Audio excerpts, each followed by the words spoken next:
Dr. Nathaniel Brooks adjusted his expensive watch as he reviewed the day's patient list at Brooks Memorial Hospital. At 28, he was already one of the city's most successful physicians, heir to the Brooks Hospital network, and recently single after ending his 4-year relationship with Rebecca, a supermodel whose beauty couldn't mask her shallow nature. "Dr. Brooks," Nurse Patricia whispered urgently, approaching his desk. "That girl is here again." Nathaniel looked up from his charts. "Which girl?" "Maggie Grimes. She's been coming to our free medication program almost daily for the past month. Always has some new complaint, headaches, stomach pain, fatigue, gets her prescription and leaves immediately." Nathaniel frowned. The Brooks Memorial Free Medication Program was designed to help genuinely needy patients who couldn't afford essential medicines. If someone was abusing the system. "What's suspicious about someone needing medical care?" he asked. Nurse Patricia leaned closer. "She never follows up on treatment recommendations. Never asks questions about her conditions. Just takes the pills and runs. I think she's either selling them on the street or she's addicted." Through the waiting room window, Nathaniel could see her, a young woman, maybe 24, with tired eyes and worn clothes. She sat rigidly in the plastic chair, clutching a small purse, constantly checking the clock. If she's compromising care for patients who genuinely need help. Nathaniel stood up, his jaw tightening. "I'll handle this personally." But when he called her name, Maggie Grimes had already collected her prescription and was walking quickly toward the exit. Something about her urgency nagged at him, the way she moved, not with the erratic energy of an addict, but with the focused determination of someone carrying a heavy burden. Against his better judgment, Dr. Nathaniel Brooks decided to follow his patient home. 20 minutes later, Nathaniel's BMW crept slowly through a neighborhood he had never seen, despite living in the same city his entire life. Broken streetlights, cracked sidewalks, houses with peeling paint and bars on windows. His luxury car felt obscenely out of place. Maggie walked quickly, her worn sneakers silent on the pavement, the small pharmacy bag clutched tightly in her hand. She turned into an alley between two rundown buildings, and Nathaniel parked at the corner, continuing on foot. He watched as she climbed the narrow stairs to a second-floor apartment, keys jingling as she unlocked multiple deadbolts. Through the thin walls, he could hear her voice, soft and gentle. "I'm home, Lucy. I got your medicine." A weak voice responded, "Did it hurt today, Maggie? Getting the pills?" "No, baby. Don't worry about that. How are you feeling?" Nathaniel moved closer to the window, guilt warring with curiosity. What he saw through the gap in the faded curtains made his breath catch. The apartment was tiny, barely larger than his walk-in closet. A teenage girl, maybe 17, lay in a narrow bed that dominated the main room. She was pale and thin, with the same green eyes as Maggie, but without the exhaustion that seemed to weigh on her older sister. Maggie sat on the edge of the bed, carefully counting out pills into a small container. 2 in the morning, 1 at lunch, 2 at dinner. "Mrs. Steve will remind you while I'm at work." "How many jobs today?" the girl asked weakly. "Just 2. The restaurant and then cleaning offices tonight, but tomorrow I have 3. The restaurant, office cleaning, and weekend shift at the grocery store." Nathaniel felt something cold settle in his stomach as the pieces fell into place. The medications she collected weren't for her. They were for her sick sister. And she was working multiple jobs to afford the medicines their free program couldn't cover. The apartment door across the hall opened, and an elderly woman emerged with 3 cats trailing behind her. "Good evening, Mrs. Steve," Maggie called out, immediately brightening her voice to hide her exhaustion. "How did Lucy do today?" "She's a good girl, just like you taught her. Took her medicine, ate the soup I made. Don't you worry about a thing." The older woman studied Maggie's face with maternal concern. "You look tired, honey. When's the last time you ate something?" "I'm fine, I grabbed something at work." Mrs. Steve didn't look convinced. "I made extra stew. Take some home." "You don't have to—" "Nonsense. You take care of everyone else. Let someone take care of you for once." Nathaniel watched as Mrs. Steve returned with a container of food and a small bag of cat food. Maggie accepted both gratefully, pressing a few crumpled dollar bills into the older woman's hand. "For watching Lucy today," Maggie insisted when Mrs. Steve tried to refuse. "Child, you don't need to pay me for caring about your sister.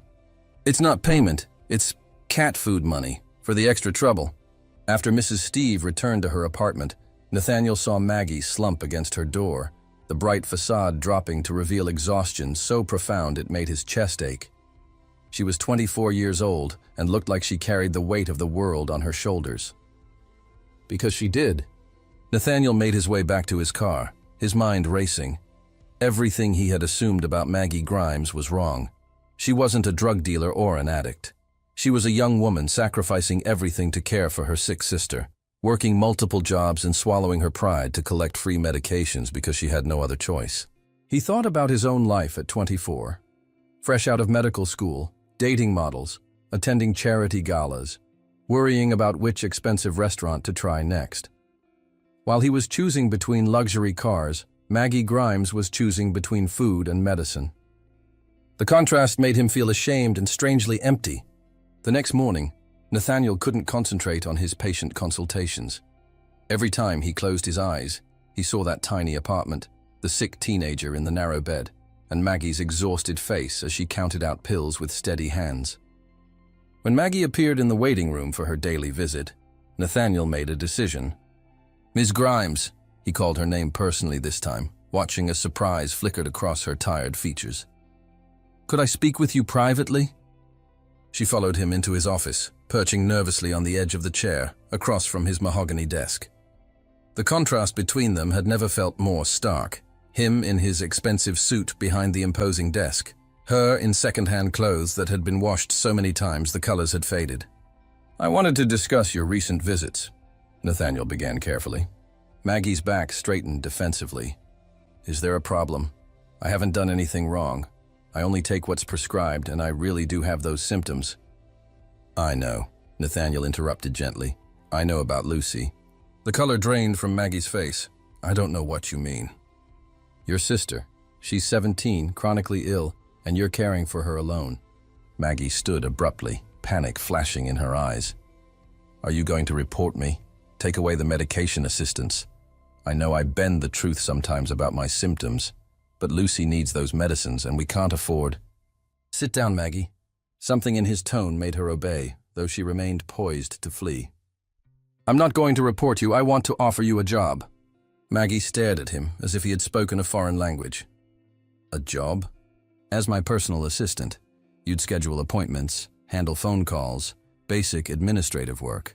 Nothing that requires formal medical training, but I've observed you. You're intelligent, organized, and clearly capable of managing complex situations." "I don't have a college degree. I never even finished high school." "You've been running a household and caring for a chronically ill person while working multiple jobs. That's more qualification than half the people I interview." Maggie was silent for a long moment, and Nathaniel could see her trying to process the offer, looking for the catch. "Why?" she asked finally. "Because you shouldn't have to pretend to be sick to get medicine for your sister, and because—" He paused, searching for words that wouldn't sound condescending. "Because I think we could help each other." "What's the salary?" Nathaniel named a figure that was 3 times what she probably made from all her jobs combined. Maggie's eyes widened. "That's too much for answering phones. It's fair compensation for someone I can trust. And there's one more thing. Lucy could receive her treatments here at the hospital. Full care, no questions asked, no charges." That's when Maggie broke. Tears she had been holding back for months spilled over, and she covered her face with her hands. "I'm sorry. I don't usually... "You don't have to explain," Nathaniel said softly, offering her tissues from his desk. "When did you last have help? Real help?" "When my mother was alive, 7 years ago. 7 years. She had been 17 when she became responsible for her sick sister. Younger than Lucy was now." "What happened to your parents?" "My father left when I was 12 and Lucy was 5. Mom worked 2 jobs trying to support us, but she got pneumonia when I was 17. She died because we couldn't afford proper treatment." Maggie wiped her eyes, straightening her shoulders. "I won't let that happen to Lucy." Nathaniel felt something shift in his chest, a strange combination of admiration and protectiveness. "You won't have to. Not anymore. Maggie's first day as Dr. Nathaniel Brooks's assistant began at 7 a.m. sharp. She arrived 15 minutes early, standing outside the hospital entrance in her best outfit, a simple black dress she had bought at a thrift store and carefully mended where the seam had torn. Lucy had already been admitted to a private room on the pediatric ward, surrounded by more medical attention than she had received in years. When Maggie hugged Nathaniel in gratitude, he froze, unaccustomed to such genuine, unguarded emotion. But after a moment he hugged her back, and something warm settled in his chest. "Thank you," she whispered against his shoulder. "You've given us our lives back." The first few weeks were a learning curve. Maggie approached every task with fierce determination, staying late to master the computer system, taking detailed notes on hospital protocols, memorizing the names and preferences of regular patients.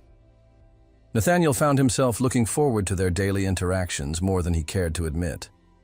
There was something refreshing about Maggie's directness, her complete lack of pretense. When she smiled, really smiled, not the polite mask she wore for difficult patients, it transformed her entire face. "You've never been to a real restaurant, have you?" he asked one afternoon after watching her eat a vending machine sandwich at her desk for the third day in a row. Maggie looked up from the appointment book she was organizing. Define real restaurant. Somewhere that doesn't have a drive-through window. She considered this. "There was a diner my mom took us to once for Lucy's birthday. Does that count?" Nathaniel stood up, grabbing his jacket. "We're going to lunch." "I can't leave. What if someone calls? What if—" "Maggie, you've been here since 6:30 this morning and you haven't taken a break. We're going to lunch." The restaurant Nathaniel chose was elegant, but not intimidating. White tablecloths and soft music, but not so formal that Maggie would feel uncomfortable. He watched her study the menu with the same focused attention she brought to everything else. "I don't know what half of these words mean," she admitted. "What do you like? Chicken, fish, pasta?" "I like everything. I'm not picky when you're used to eating whatever's cheapest." Something about the casual way she said it made Nathaniel's chest tighten. He ordered for both of them, then found himself studying her face as she looked around the restaurant, taking in details with obvious fascination. "You don't have to do this," she said suddenly. "Do what?" "Take care of me. I mean, you already gave me the job and Lucy's getting treatment. You don't owe me fancy lunches, too. Maybe I'm not doing it because I owe you anything." Their eyes met across the table, and something shifted between them. Maggie was the first to look away, but not before Nathaniel caught a glimpse of vulnerability beneath her careful composure. Over the following weeks, their lunch outings became regular. Nathaniel taught her about wine, about different cuisines, about how to navigate formal dining etiquette. But more than that, he found himself sharing things he had never told anyone: his loneliness despite his wealth, his sense that his life lacked real purpose, his recent breakup with Rebecca. "She sounds awful," Maggie said one afternoon after he described Rebecca's latest attempt to win him back. "She's not awful, she's just empty. Everything about her is performance." "Why did you date her for 4 years?" Nathaniel considered the question seriously. "Because it was easy. She was beautiful, from the right family, fit perfectly into my world. I never had to think about whether we were compatible. And now? Now I think compatibility might be more important than I realized." The turning point came on a Saturday when Nathaniel surprised Maggie with tickets to the local amusement park. "I've never been to one," she confessed, as they walked through the entrance gates. "Never, not even as a kid. My dad left when I was 12, and after that there wasn't money for things like amusement parks." Nathaniel felt a familiar pang of guilt about his privileged upbringing, but Maggie's excitement as she took in the colorful rides and carnival games quickly distracted him. She approached each attraction with the same intense focus she brought to everything else, determined to experience it fully. On the Ferris wheel, when their car stopped at the very top, Maggie gripped the safety bar and looked out over the city sprawling below them. "It's beautiful," she said softly. "I can see our neighborhood from here, and the hospital." Nathaniel wasn't looking at the view. He was looking at her, the way the late afternoon light caught in her dark hair, the genuine wonder on her face, the way she bit her lower lip when she was thinking. "Maggie," he said quietly. She turned to him, and suddenly they were very close in the small car, her green eyes searching his face. The Ferris wheel creaked gently in the breeze, but neither of them moved. "Thank you," she whispered, "for all of this, for giving me a chance to feel young." "You are young. You're 24. Sometimes I feel like I skipped from 12 to 30.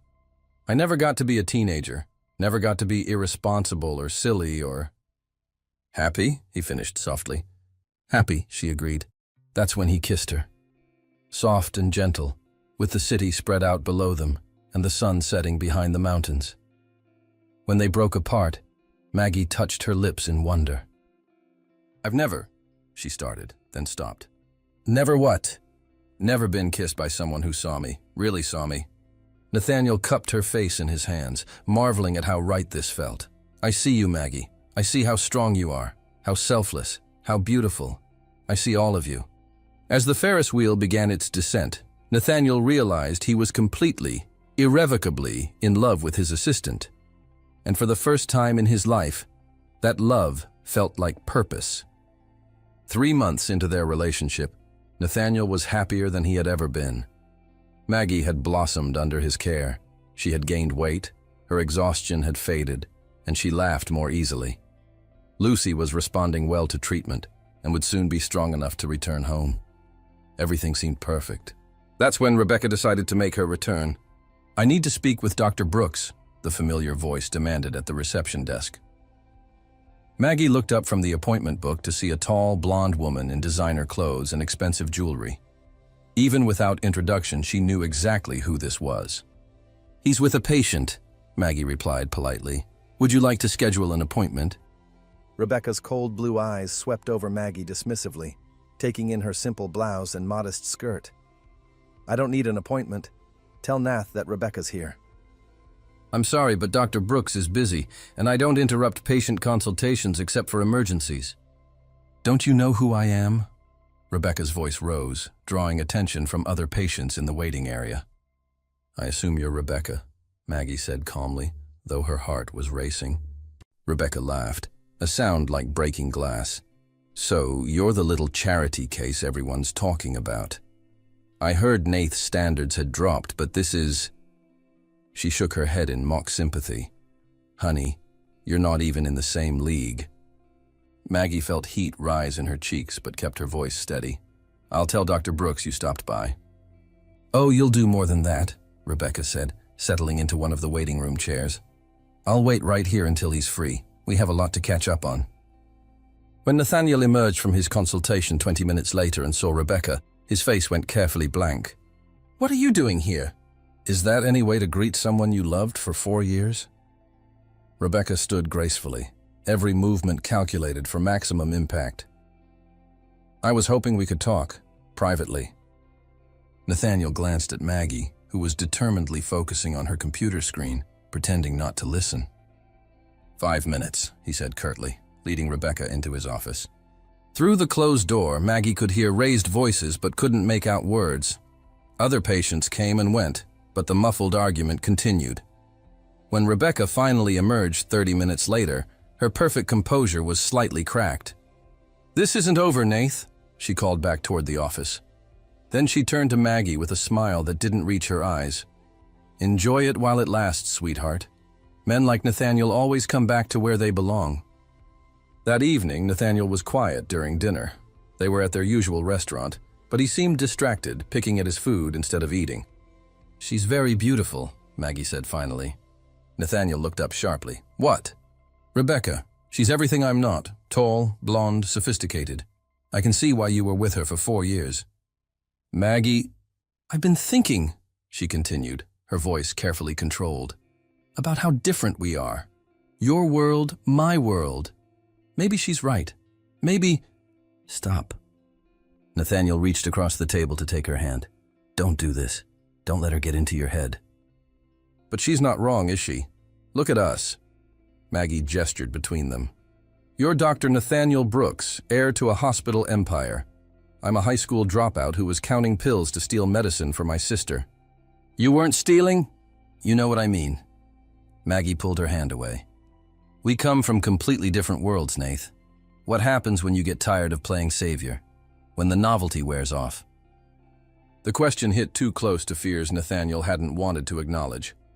Not about getting tired of Maggie, but about whether she would ever truly believe he loved her for herself, not out of pity or guilt.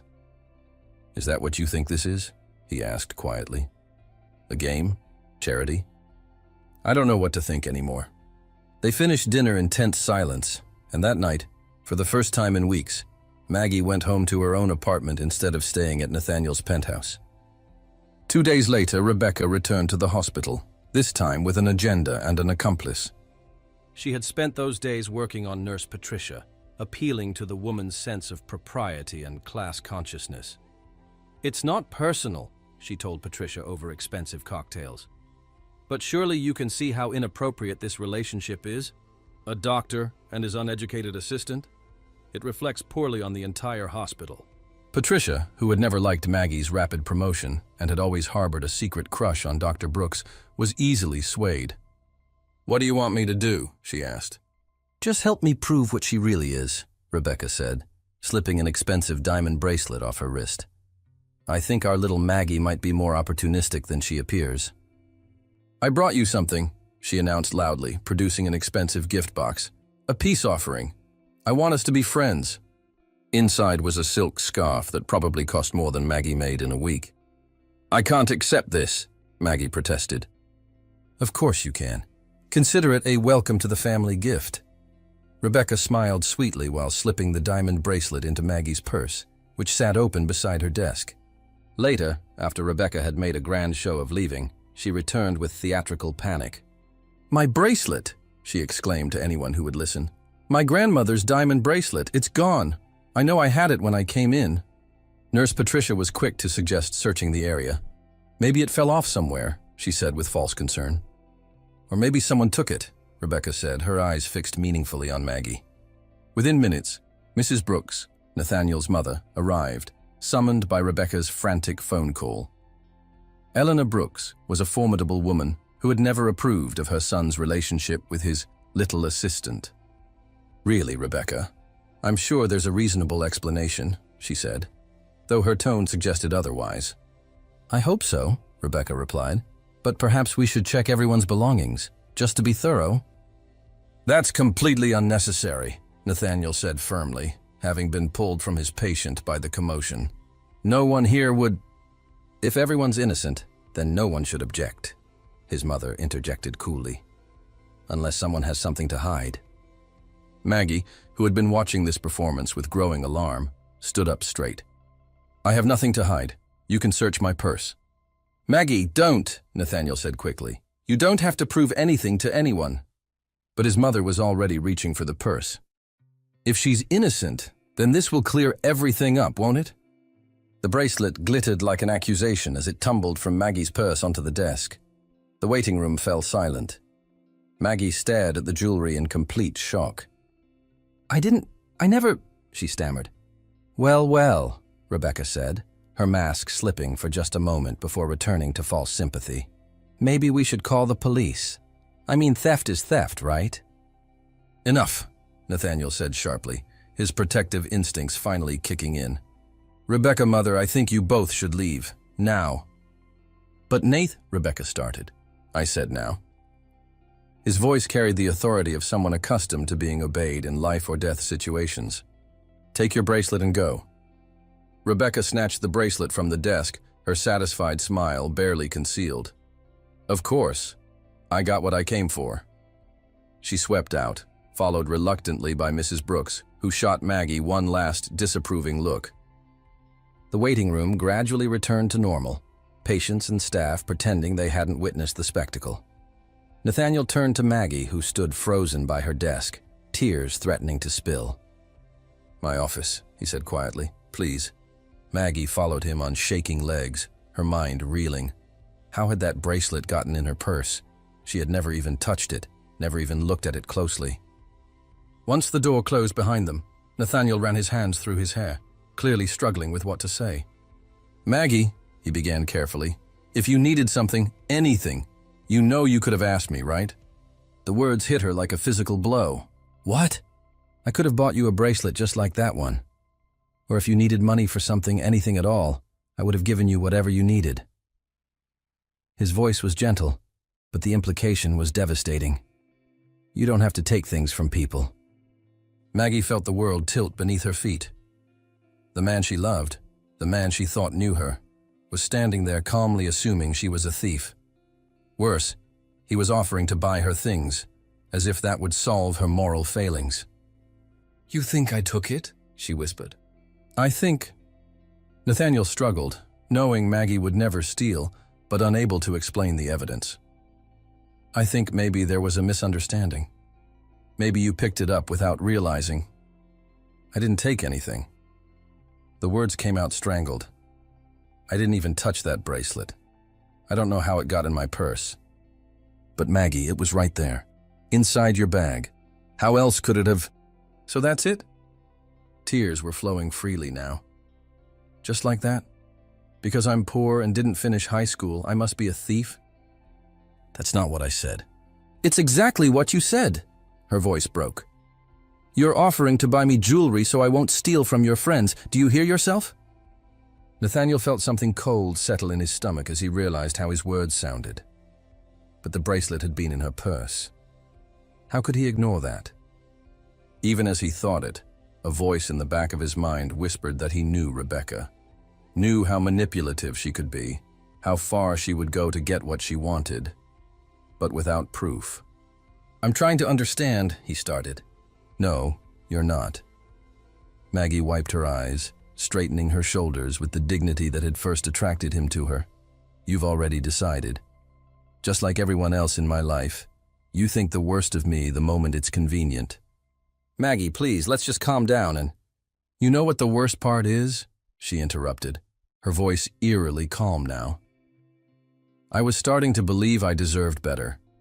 That maybe I wasn't just the poor girl from the wrong side of town who had to be grateful for scraps. But you just reminded me exactly what I am to people like you." "What do you mean?" "A charity case. A project. Someone you could save to make yourself feel good." She moved toward the door. "Thank you for the lesson, Dr. Brooks. It's one I won't forget." "Maggie, don't go, please. I know you would never—" But she was already opening the door. "Yes, you do know. And that's what makes this so much worse." As the door closed behind her, Nathaniel sank into his chair, his mind racing. He did know Maggie would never steal. He knew her character, her integrity, her pride. But the bracelet had been right there in her purse. Unless— His blood ran cold as he thought about Rebecca's satisfied smile, her years of manipulation, her comment about calling the police.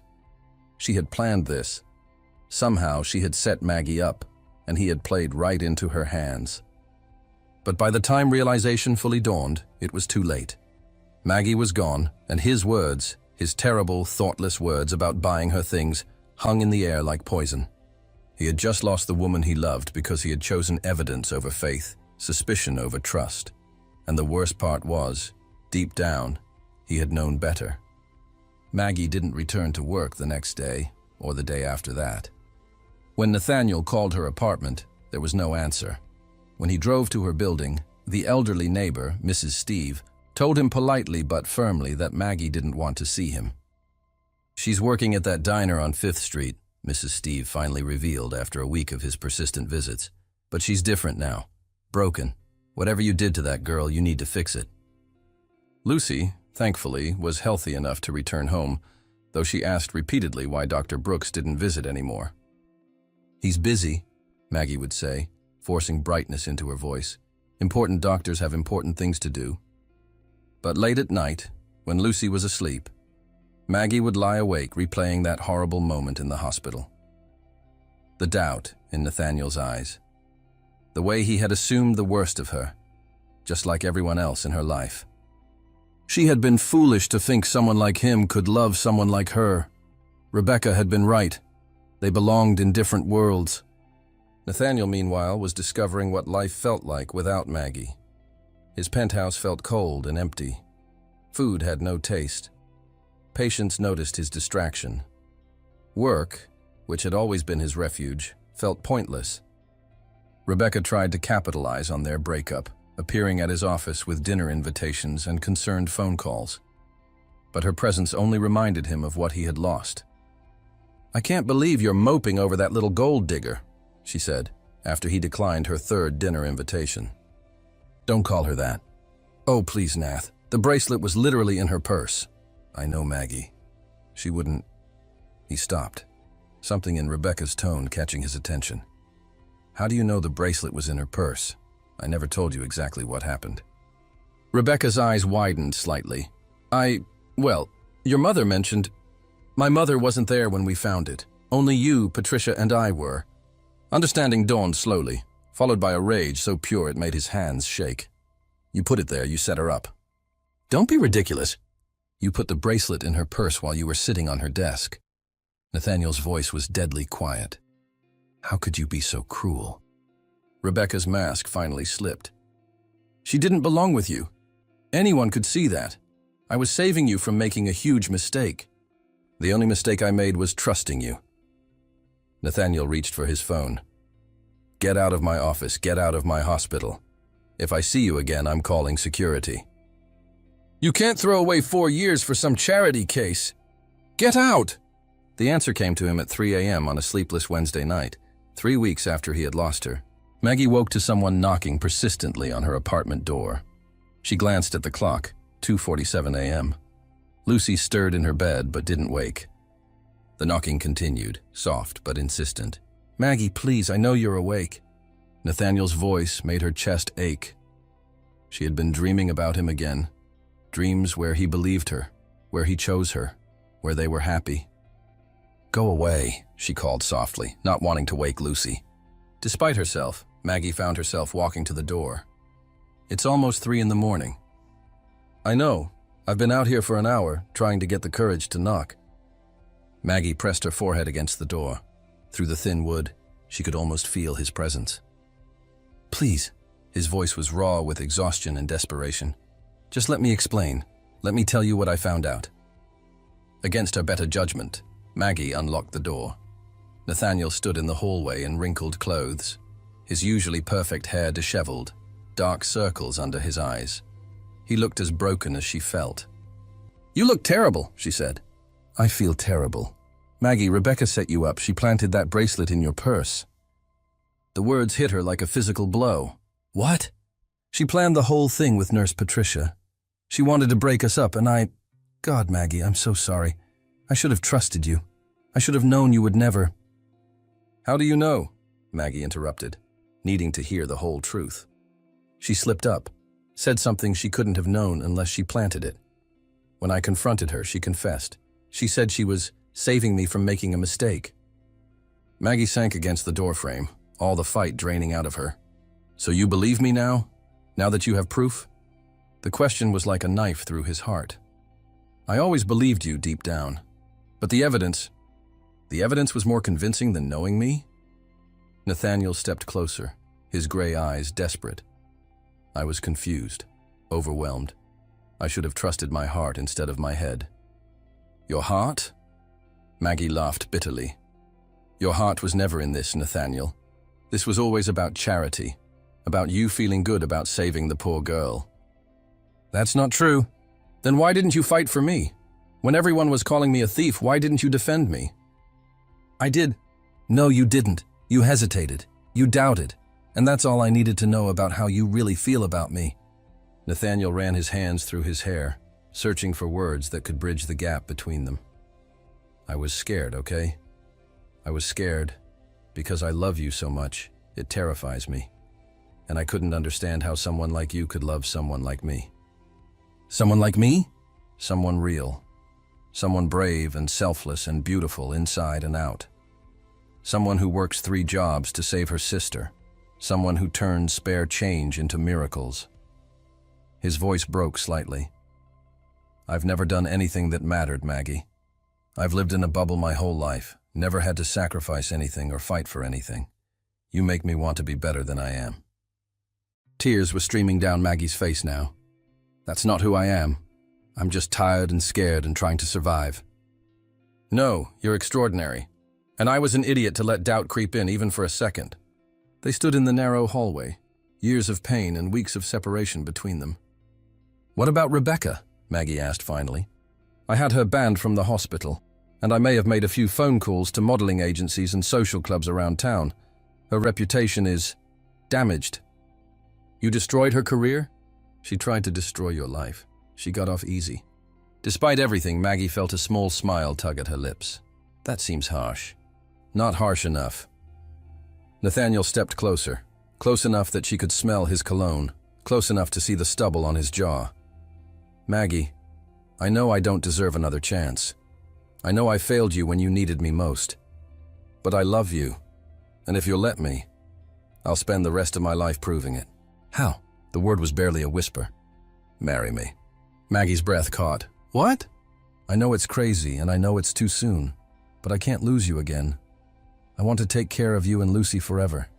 I want to build a life together, a real life. He pulled a small velvet box from his jacket pocket. I bought this 3 weeks ago, before everything went wrong.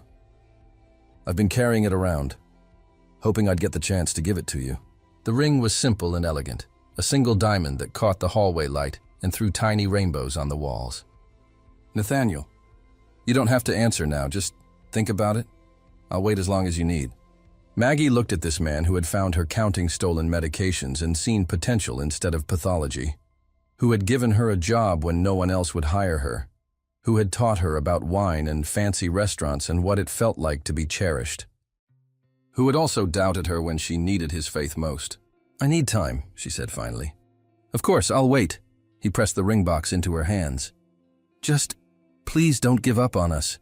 Please don't give up on me. After he left, Maggie sat on her narrow bed, staring at the ring box in her hands. Lucy stirred and opened her eyes. Was that Dr. Brooks? She asked sleepily. Yes. Are you going to forgive him? Maggie looked at her 17-year-old sister, who had grown wise beyond her years through their shared struggles. I don't know. He hurt me, Lucy. He doubted me when I needed him to believe in me. But he came back. He found out the truth, and he came back. Lucy struggled to sit up, still weak, but so much better than she had been months ago. Maggie, you've spent your whole life taking care of me, protecting me, sacrificing for me. When do you get to be happy? I am happy. We're together. You're healthy. That's not the same thing. Lucy reached for her sister's hand. I saw how you were with him.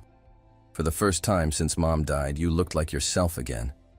Like the sister I remember from when we were kids. Tears threatened again. What if he hurts me again? What if he doesn't? What if this is your chance at the life you gave up for me?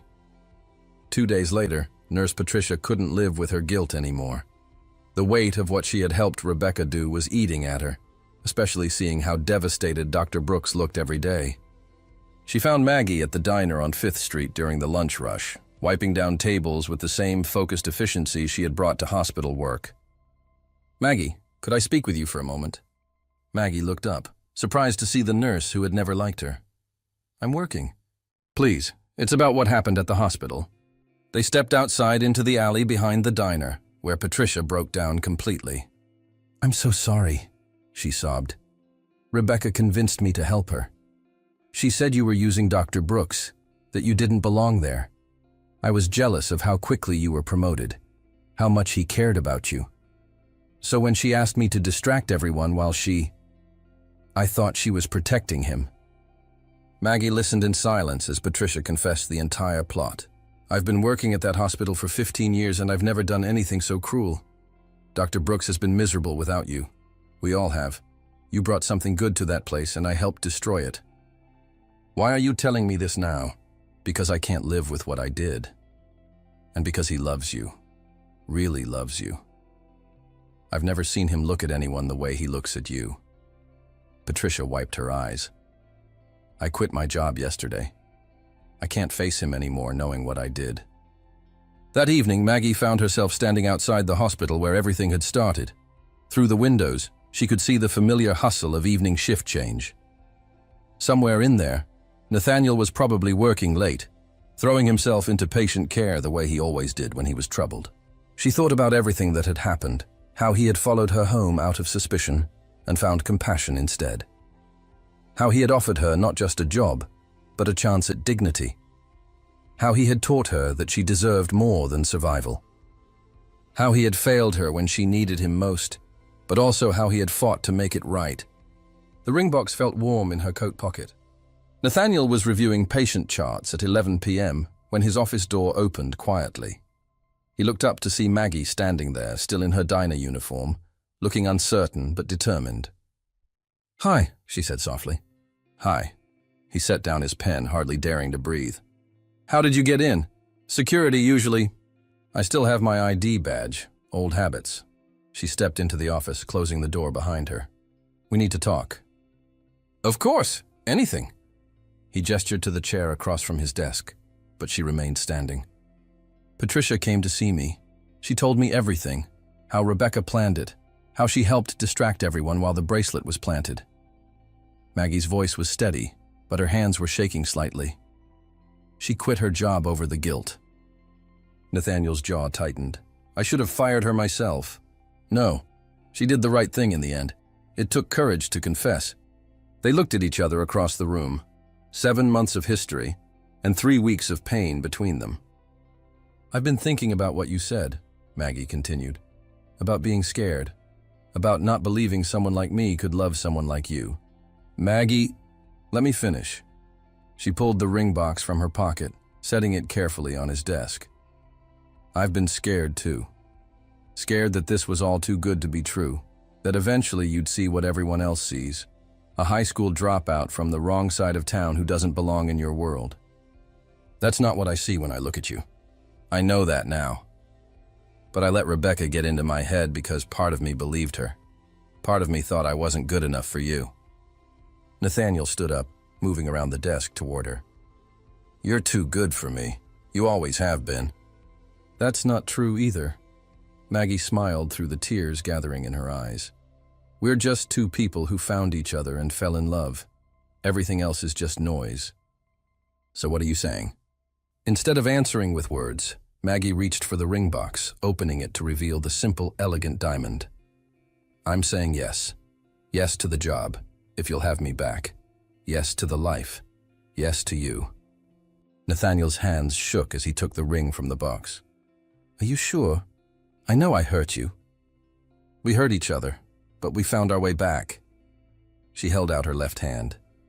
"That's what people who love each other do." The ring slid onto her finger perfectly, catching the office lights and throwing tiny rainbows across the medical diplomas on the wall. When Nathaniel kissed her, it tasted like forgiveness and new beginnings. The wedding was small and perfect, held in the hospital chapel where they had both found their purpose.